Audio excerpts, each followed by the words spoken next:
I was definitely confused. I had a lot of self-doubt. I was insecure. And like you, I thought it was other people. I blamed other people. I blamed my husband. I blamed the people at my job. But it wasn't them. It was me. And then once I found out it was me, I began to work on myself. Isn't it liberating when you realize that it's you Yes. and that the world isn't doing it to you? Yes. And that means you can do something about it. Yes. Yes, yes, and yes. Because once I found out that it was me, I felt as though the spirit began then to isolate me. And then when he spoke and said, or she spoke and said, you can't do this job and my job too. Now you must leave your job. And that was overpowering for me. I had been at the local college for 18 years, and my plans were to retire. So to think that I was going to have to quit that job to work for a spirit I had never seen before, felt before but never seen before, was amazing. So I left the job, and I have been on this journey, still searching, but in a more loving space. I feel as though the Spirit made me take time with me, spend time with me to look at myself and to look at my inner self, my inner being, my purpose. And I feel like I know my purpose now. My purpose is to write. Something I felt very insecure about because I never thought I could write.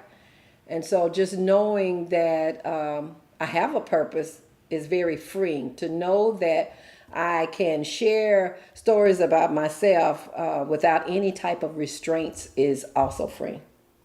And so I just feel like a free bird, hummingbird.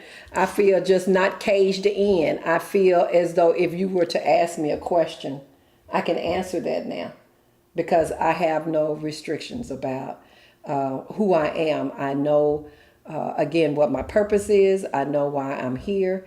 And so that search is over. Now I'm in the search for the spirit world. Which isn't appeasing for everyone.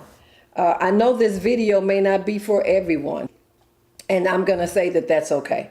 But for some, they know that there's more out there. And for me, I know there's more out there. And so I'm very intrigued with the spiritual realm.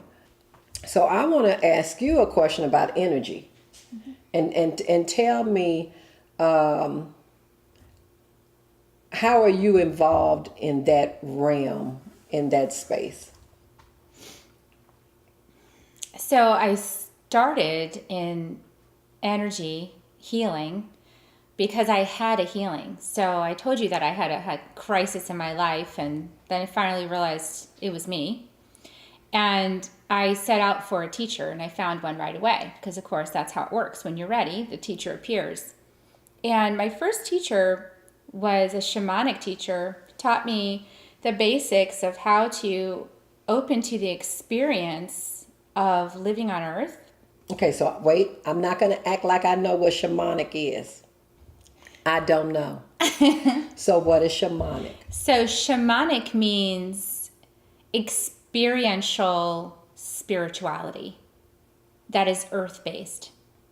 So it's based in connecting with nature, connecting with animals, knowing that all things have consciousness, the stones, the plants, in addition to spirit, the earth herself is a consciousness, and opening that you can experience that through your own consciousness when you quiet the chattering mind that is always talking and keeping you from being in the present moment. Yes. And so shamanic practices teach you how to connect by tuning into your other senses. So primarily, most of us use our eyesight as our primary way of understanding the world. We're always looking to see everything.